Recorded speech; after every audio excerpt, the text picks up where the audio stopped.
పిత పుత్ర పవిత్రాత్మ నామమున ఆమేన్. ఈరోజు మార్చి 23వ తారీఖు. లూకా సువార్త 13వ అధ్యాయము 1వ వచనము నుండి 9వ వచనం వరకు. ఆ సమయమున కొందరు బలులు సమర్పించినప్పుడు పిలాతు గలిలయ దేశీయులను చంపిన విషయమును యేసుతో చెప్పిరి. అందుకు యేసు, అట్లు చంపబడిన ఈ గలిలయ వాసులు తక్కిన గలిలయ వాసుల కంటే ఎక్కువ పాపులని మీరు తలంచుచున్నారా? కాదు, హృదయ పరివర్తన చెందనిచో మీరు అందరూ అట్లే నాశనమగుదురని మీతో చెప్పుచున్నాను.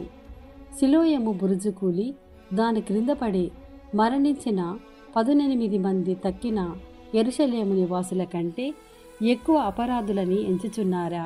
కాదు, హృదయ పరివర్తన చెందనిచో అందరూ అట్లే నాశనమగుదురని మీతో చెప్పుచున్నాను అని పలికెను. పిమ్మట యేసు ఈ ఉపమానము చెప్పెను. ఒకడు తన ద్రాక్ష తోటలో అంజూరపు చెట్టు నాటించెను. అతడు ఆ చెట్ల పండ్ల కొరకు చూచెను, కానీ అతనికి ఏమీయూ దొరకలేదు.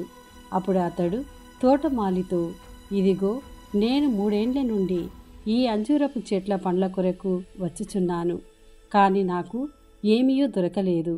దీనిని నరికివేయుము, ఇది వృధాగా భూమిని ఆక్రమించుట ఎందుకు అనెను. అందుకు తోటమాలి, అయ్యా, ఇంకొక 7 ఓపిక పట్టుడు, నేను దీని చుట్టూ పాదు చేసి ఎరువు వేసేదను. ముందుకు ఫలించినా సరి, లేనిచో కొట్టి పారవేయుడు అని పలికెను. ఇది ప్రభుని వాక్కు. సర్వేశ్వరునికి వందనములు.